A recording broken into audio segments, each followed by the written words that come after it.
Antes que o tempo fosse uma ideia, antes que as estrelas cintilassem em qualquer firmamento, antes mesmo que a própria Terra tomasse forma, havia apenas o vazio. Uma existência solitária, desprovida de limites, onde a imensidão era a única companhia. Nesse abismo insondável, Deus existia, uma presença singular, aguardando o momento de dar início a tudo. Como poderia algo surgir do nada absoluto? Essa era a questão primordial. A curiosidade que ecoava através da eternidade silenciosa, antes que a primeira faísca da existência pudesse sequer ser concebida. A face do abismo era um manto de escuridão impenetrável, um caos primordial onde não havia forma nem contorno. As águas, ou o que se assemelhava a elas, jaziam inertes, cobertas por uma penumbra que absorvia qualquer vislumbre de luz. Não havia céu, não havia terra, apenas uma vastidão amorfa e sem vida, um testemunho mudo da ausência completa de ordem. Era um cenário de desolação, onde o silêncio era tão denso que parecia ter peso, e a única coisa que permeava era a promessa não cumprida de algo mais. A espera era longa, mas a intervenção estava prestes a acontecer. Então, do âmago desse silêncio cósmico e dessa escuridão ancestral, irrompeu uma voz. Não era um sussurro, nem um trovão, mas uma declaração de poder e propósito que reverberou através do vazio. Haja luz. E no instante exato em que as palavras foram proferidas, a luz se manifestou. Uma explosão de brilho que rasgou a escuridão, dissipando o caos e revelando a majestade da primeira criação. A luz não apenas existiu, ela separou-se da escuridão, estabelecendo uma distinção fundamental. Deus contemplou a luz e viu que era boa, um prenúncio da beleza que viria. A luz foi chamada de dia, e a escuridão foi chamada de noite. Assim, o primeiro ciclo se estabeleceu, a primeira medida de tempo, marcando o fim do caos absoluto e o início da ordem divina. A obra não parou por aí. A voz divina falou novamente. E desta vez, as águas que cobriam o vazio foram postas em movimento. Haja um firmamento no meio das águas, e haja separação entre águas e águas. E assim aconteceu. Um espaço vasto e etéreo se estendeu, separando as águas que estavam debaixo do firmamento das águas que estavam por cima. Este espaço, essa abóbada magnífica, foi chamado de céu. Era um dossel azul, ainda sem estrelas ou nuvens, mas com uma presença imponente que dividia o reino aquático, preparando o terreno para o que viria. A tensão entre as águas separadas era palpável, uma fronteira invisível que definia os limites de um novo universo. Mas o que aconteceu no dia seguinte mudou tudo. A criação ainda estava longe de ser completa. O mundo que conhecemos, com suas montanhas, oceanos e criaturas vibrantes, era ainda uma tela em branco, aguardando os toques finais do Criador. A primeira explosão de luz e a formação do céu foram apenas o prelúdio de uma sinfonia cósmica. Antes de continuarmos, inscreva-se no canal e diga-nos nos comentários de onde você está assistindo. Você já imaginou como era o mundo no primeiro dia da criação? Que sentimentos essa imagem primordial evoca em você? O que viria a seguir desafiaria ainda mais a imaginação, moldando a Terra em algo irreconhecível do vazio inicial. No dia seguinte, a voz de Deus ecoou novamente, e desta vez, a ordem foi para que as águas que estavam debaixo do céu se ajuntassem num só lugar, permitindo que a porção seca aparecesse. Com uma força invisível, os oceanos se retraíram, revelando vastas extensões de terra. Montanhas se ergueram majestosamente, vales se aprofundaram e planícies se estenderam até onde a vista alcançava. Deus chamou a porção seca de terra e, ao ajuntamento das águas, chamou mares. Era um milagre de proporções cósmicas. Ver a terra surgir do fundo do oceano, uma paisagem que antes era apenas água e escuridão, agora moldada com contornos definidos e uma promessa de vida. A beleza da terra recém-formada era indescritível, um testemunho do poder que podia ordenar o caos e trazer à existência a ordem e a forma. Ainda não satisfeito com a beleza inerte, Deus pronunciou mais uma vez, e sua palavra trouxe à tona uma explosão de vida. Produza a terra erva verde, erva que dê semente, árvore frutífera, que dê fruto segundo a sua espécie, cuja semente esteja nela, sobre a terra. E assim foi.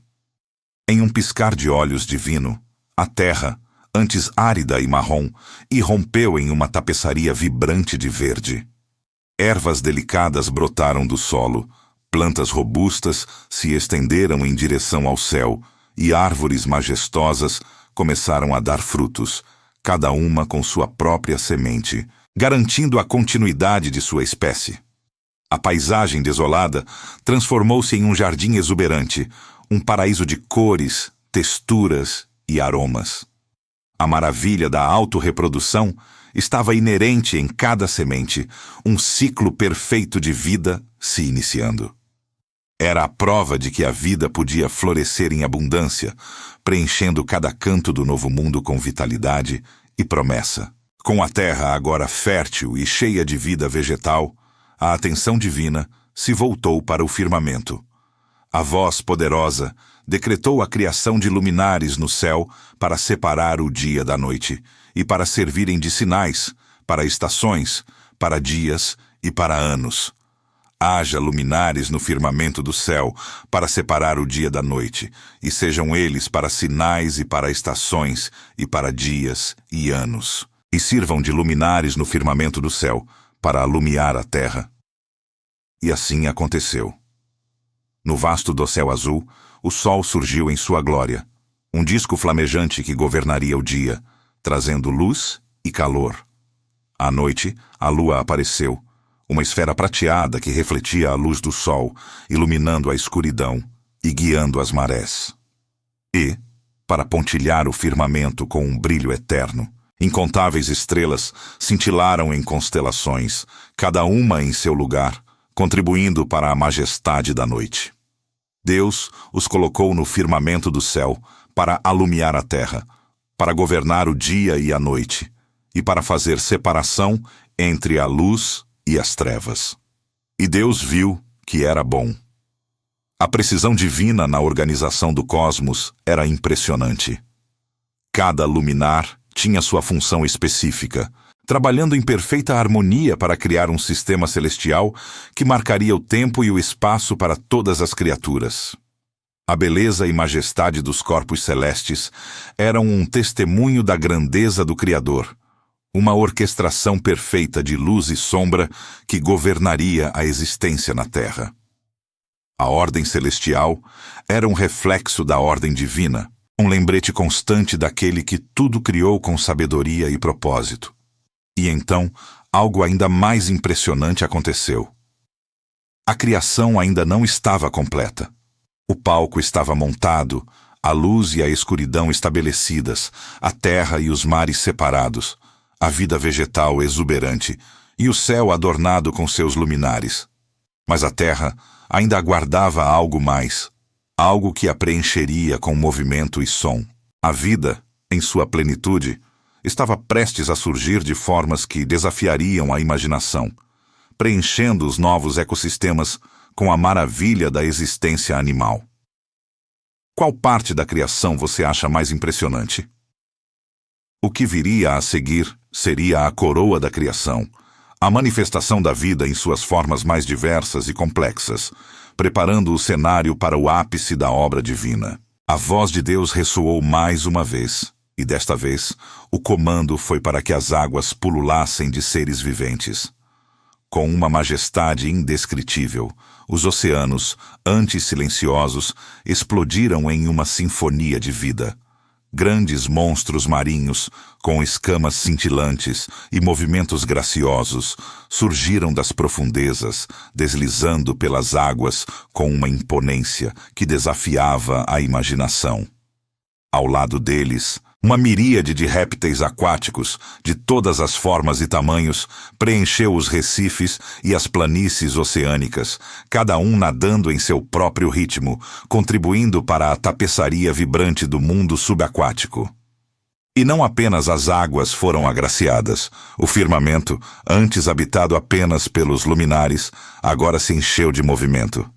Aves de toda espécie, com penas de cores variadas e cantos melodiosos, alçaram voo, cruzando os céus azuis com uma liberdade que inspirava. De águias majestosas a beija-flores delicados, cada criatura alada encontrou seu lugar, planando sobre a terra, um testemunho da diversidade e da exuberância da vida animal. Deus viu toda essa abundância e a proclamou boa, abençoando-os para que se multiplicassem e enchessem os mares e os céus.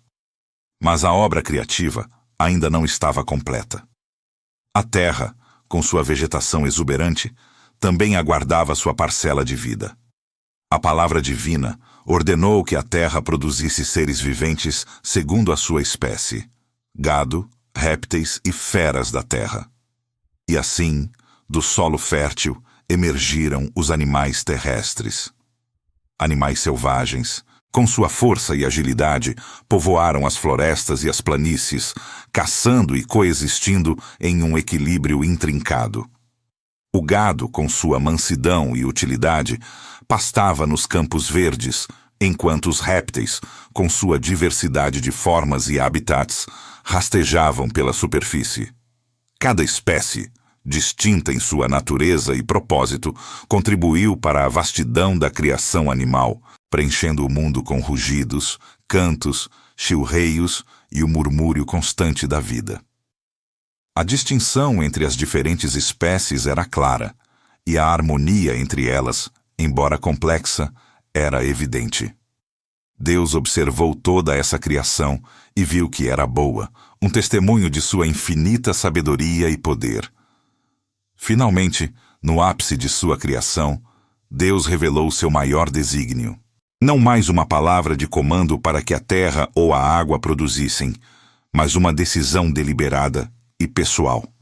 Façamos o homem à nossa imagem, conforme a nossa semelhança, e domine sobre os peixes do mar, e sobre as aves dos céus, e sobre o gado, e sobre toda a terra, e sobre todo o réptil que se move sobre a terra. E assim, o ser humano foi formado, a coroa da criação, feito com um propósito divino, ser o mordomo da terra. Não apenas uma criatura entre outras, mas alguém à imagem e semelhança do Criador, dotado de razão, emoção e a capacidade de dominar e cuidar de toda a criação. Deus os abençoou, ordenando-lhes que fossem frutíferos e se multiplicassem, enchendo a terra e sujeitando-a. O ápice da obra estava completo, com a humanidade posicionada como o elo entre o divino e o mundo material, responsável por manter a beleza e a ordem estabelecidas. Com toda a obra concluída, Deus contemplou tudo o que havia feito, desde a luz que rasgou a escuridão até a criação do homem. E em sua infinita sabedoria, ele viu que era não apenas bom, mas muito bom. A criação era perfeita em sua ordem, beleza e propósito. E assim, no 7º dia, Deus descansou de toda a obra que tinha feito. Não por exaustão, mas como um ato de contemplação e celebração da perfeição de sua criação, estabelecendo um padrão para o descanso e a renovação. A satisfação divina era palpável, um testamento de uma obra perfeita, completa e harmoniosa. O que Deus fez depois revelou o verdadeiro propósito da criação, o desdobramento de um plano que transcende o tempo e o espaço. Mas a história da criação, como a conhecemos, ainda não terminou. Você acredita que o universo começou dessa forma? Escreva sua opinião nos comentários. No próximo episódio, veremos como Deus formou o primeiro homem e criou o Jardim do Éden, um lugar de beleza e comunhão. A história continua em Gênesis, capítulo 2, revelando os detalhes mais íntimos da relação entre o Criador e sua mais sublime criação.